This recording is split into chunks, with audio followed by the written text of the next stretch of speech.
Welcome back to dinewithann. ഇന്ന് നമുക്ക് വളരെ എളുപ്പത്തിൽ തയ്യാറാക്കാൻ പറ്റിയ എന്നാൽ നല്ല ടേസ്റ്റി ആയിട്ടുള്ള പെപ്പർ ചിക്കൻ റോസ്റ്റ് എങ്ങനെ ഉണ്ടാക്കുന്നത് നോക്കിയാലോ. ഒരു പാനിലേക്ക് 3 ടേബിൾ സ്പൂൺ വെളിച്ചെണ്ണ ചേർത്ത് കൊടുക്കാം. അതൊന്ന് ചൂടായി വരുമ്പോൾ അതിലേക്ക് 1 ടീസ്പൂൺ ഇഞ്ചി നീളത്തിൽ അരിഞ്ഞത് ചേർത്ത് കൊടുക്കുന്നുണ്ട്. അതിന്റെ കൂടെ തന്നെ 2 ടേബിൾ സ്പൂൺ വെളുത്തുള്ളി അരിഞ്ഞതും കൂടി ചേർത്ത് കൊടുക്കാം. ഇനി ഇത് രണ്ടും കൂടി നമുക്കൊന്ന് വഴറ്റിയെടുക്കാം.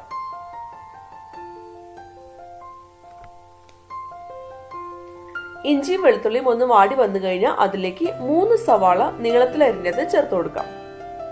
സവാള എത്രയും കൂടുന്നോ അത്രയും ഈ ചിക്കൻ റോസ്റ്റിന് ടേസ്റ്റ് കൂടുകയുള്ളൂ. അപ്പൊ നമ്മുടെ ഓരോരുത്തരുടെയും ടേസ്റ്റ് അനുസരിച്ച് നമുക്ക് ചേർത്ത് കൊടുക്കാം. നമ്മൾ എത്രയൊക്കെ വഴറ്റി വന്നാലും അവസാനം ആകുമ്പോൾ ഈ സവാള ഒന്നും കാണാൻ കൂടി നമുക്ക് കിട്ടില്ല.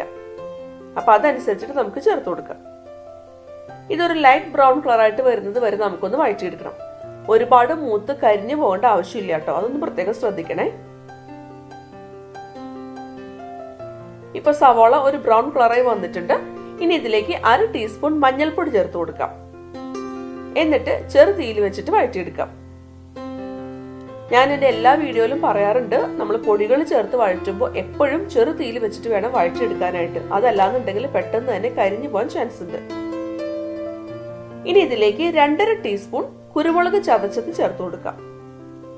എരിവിന് വേണ്ടിയിട്ട് നമ്മളിവിടെ പച്ചമുളകോ അല്ലെങ്കിൽ മുളക് പൊടി ഒന്നും ചേർക്കുന്നില്ല, കുരുമുളക് മാത്രമാണ് ചേർക്കുന്നത്. അപ്പോൾ നമ്മുടെ ഓരോരുത്തരുടെയും എരിവിനനുസരിച്ചിട്ട് നമുക്ക് കുരുമുളകിന്റെ അളവിൽ വ്യത്യാസം വരുത്താട്ടോ. കുരുമുളക് പൊടിച്ച് ചേർക്കുന്നതിലും കുറച്ചും കൂടി എനിക്ക് ടേസ്റ്റി ആയിട്ട് തോന്നുന്നത് ഒന്ന് ചതച്ച് ചേർക്കുമ്പോഴാണ്. അപ്പൊ നമ്മൾ കഴിക്കുമ്പോഴും ആ കുരുമുളകിന്റെ ഒരു ചെറിയ കഷ്ണങ്ങളൊക്കെ കടിക്കാൻ കിട്ടും. അതൊരു പ്രത്യേക ടേസ്റ്റ് ആണ് കേട്ടോ. ഇനി ഇതിലേക്ക് ഒരു 1/4 ടീസ്പൂൺ ഗരം മസാല ചേർത്ത് കൊടുക്കാം. എന്നിട്ട് വീണ്ടും ചെറുതീയിൽ വെച്ചിട്ടൊന്ന് വഴറ്റിയെടുക്കാം.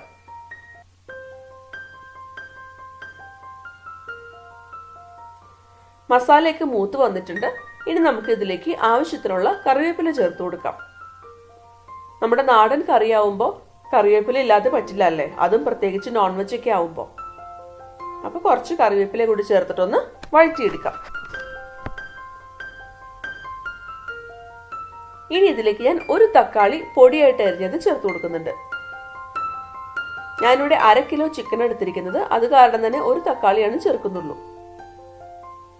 ഇനി നിങ്ങൾ എടുത്തിരിക്കുന്ന തക്കാളിക്ക് പുളി കുറവാണെന്നുണ്ടെങ്കിൽ അല്ലെങ്കിൽ തീരെ ചെറിയ തക്കാളി ആണെന്നുണ്ടെങ്കിൽ 2 തക്കാളി ചേർത്ത് കൊടുക്കാം കേട്ടോ.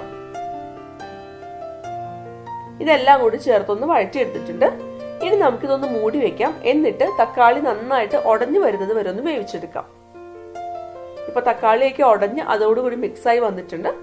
ഇനി നമുക്ക് ഇതിലേക്ക് കഴുകി വൃത്തിയാക്കി വെച്ചിട്ടുള്ള 1/2 കിലോ ചിക്കൻ ചേർത്ത് കൊടുക്കാം. അത്യാവശ്യം വലിയ പീസാക്കി മുറിച്ച ചിക്കനാണ് ഞാനിപ്പോ ചേർത്ത് കൊടുത്തിരിക്കുന്നത്. ഇതിലേക്ക് ആവശ്യത്തിനുള്ള ഉപ്പ് ചേർത്ത് കൊടുക്കാം. ഇതെല്ലാം കൂടി നന്നായിട്ടൊന്ന് മിക്സ് ചെയ്തെടുക്കണം. ഈ മസാലയൊക്കെ ചിക്കനിൽ നന്നായിട്ടൊന്ന് പിടിച്ചു കിട്ടണം. അതുവരെ നമുക്കൊന്ന് മിക്സ് ചെയ്തെടുക്കാം.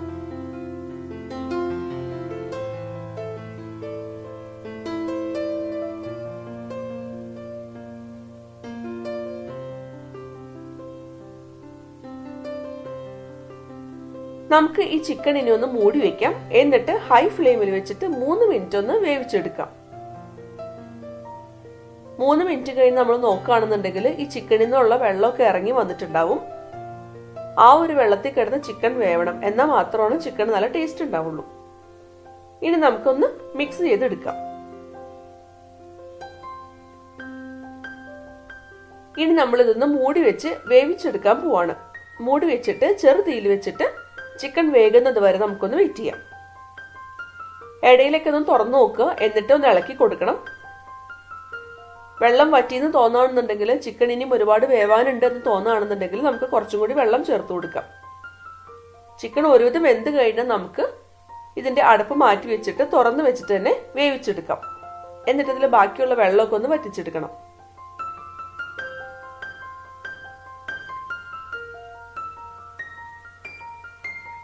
ഇപ്പൊ ചിക്കനൊക്കെ നന്നായിട്ട് വെന്ത് വന്നിട്ടുണ്ട്.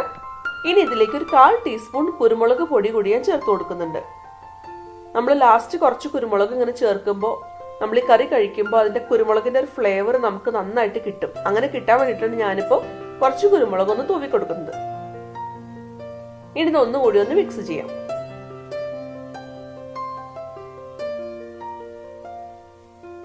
ഇത്രേ ഉള്ളൂ, നമ്മുടെ പെപ്പർ ചിക്കൻ റോസ്റ്റ് ഇവിടെ റെഡി ആയിട്ടുണ്ട്. ഇനി നമുക്ക് ഫ്ലെയിം ഓഫ് ചെയ്യാം.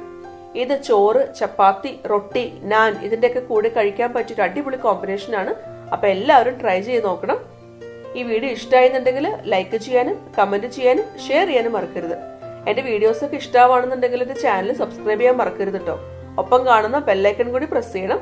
അതിൽ ഓൾ എന്നുള്ള ഓപ്ഷൻ ഇനേബിൾ ചെയ്യാൻ മറക്കരുത്.